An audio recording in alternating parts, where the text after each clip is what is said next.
And then he says, I want you increasing in the knowledge of God, which I think part of the dynamic he's getting at is that there's this connection between walking in obedience and discovering new truth about God, that there's things about God you don't know yet. And the only way to access those truths is to walk in obedience to what you already do know.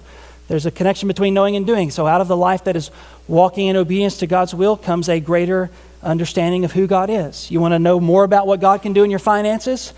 Then walk in obedience to what God has revealed about money. You want to know more about what God can do in your marriage relationally? Then walk in obedience to what God has revealed about relationships. So forgive the person who wounded you last week. Walk in obedience to what God has already revealed, and then you'll discover new truths about the Lord. There's that connection between knowing and doing. You want unknown truths about God? Walk in known truths about God. The other thing that I think shows you is you never really arrive in your knowledge as a Christian. Some of us have been around a while. You've been in church, 75 years, been alive for 74. You were in church before you were born.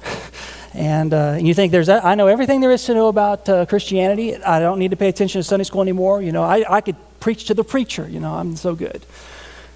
But you really never arrive. And you may have the academic knowledge, you may know the Sunday school answers, but you're really, as a Christian, you should always be growing in your knowledge of God in the gospel. C.S. Lewis likes to say, the better of a man I became, the more aware of my badness.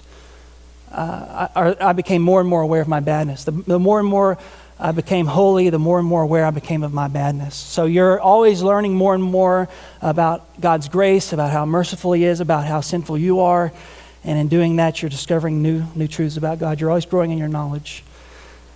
You never really arrive. You're increasing in knowledge, and as you increase in knowledge, you increase in obedience. As you increase in obedience, you're increasing in knowledge.